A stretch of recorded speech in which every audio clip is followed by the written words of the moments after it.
వచ్చిన సంబంధాలన్నీ వెనక్కి వెళ్ళిపోతున్నాయా? ఈ మంత్రాలను జపించండి, వివాహం అవుతుంది. పెళ్లితో 2 కుటుంబాలు ఒకటి అవుతాయి, 2 మనసులు దగ్గరవుతాయి. ప్రతి ఒక్కరికి పెళ్లి అంటే ఎన్నో ఆలోచనలు ఉంటాయి. పెళ్లి గురించి అనేక కలలు కంటూ ఉంటారు. హిందూ సాంప్రదాయం ప్రకారం పెళ్లి చేసుకోవాలంటే పలు వివాహ తంతులు ఉంటాయి. ఈ రోజుల్లో చాలా మంది ఆలస్యంగా పెళ్లిళ్లు చేసుకుంటున్నారు.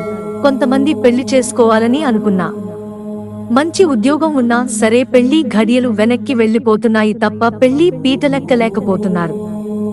మీరు కూడా పెళ్లి అవ్వక ఇబ్బందులు పడుతున్నారా? పెళ్లి చేసుకోవాలని అనుకుంటున్నారా? వచ్చిన సంబంధాలని వెనక్కి వెళ్లిపోతున్నాయా? అయితే ఈ మంత్రాలని పఠించండి. పెళ్లి అవ్వాలంటే ఈ మంత్రాలని పఠించండి.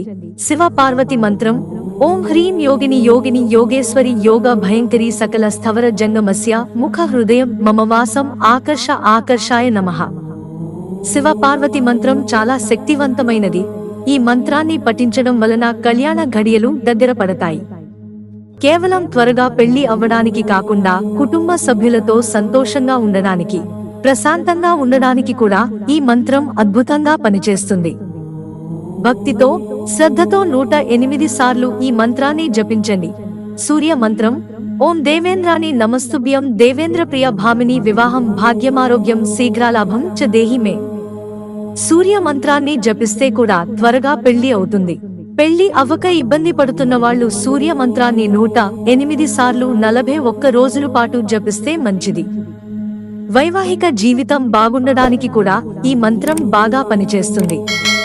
ప్రశాంతంగా, సంతోషంగా కుటుంబ సభ్యులతో ఉండాలన్నా కూడా ఈ మంత్రాన్ని జపించండి. గణేష్ మంత్రం: ఉమా శ్రీగణేశామ విఘ్నేశామ వివాహార్థి తాయే నామః. విఘ్నాలకు అధిపతి అయిన వినాయకుడిని ఆరాధించడం వలన అంతా మంచి జరుగుతుంది, కష్టాలన్నీ తీరిపోతాయి. వినాయకుని మంత్రాన్ని జపించడం వలన సంతోషకరమైన జీవితాన్ని గడపచ్చు. ప్రతికూల శక్తి తొలగిపోవడానికి కూడా వినాయకుని మంత్రాన్ని చదువుకోవడం మంచిది. ఈ మంత్రాన్ని పఠిస్తే సానుకూల శక్తి ప్రవహిస్తుంది. మంచి జీవిత భాగస్వామి జీవితంలోకి అడుగు పెడుతుంది. అభివృద్ధికి కూడా ఈ మంత్రం సహాయపడుతుంది. కాత్యాయని మంత్రం: కాత్యాయని మహామాయే మహాయోగిన్యాధీశ్వరి నందగోప్సుతాం దేవీపతిం మే కురుతే నమః.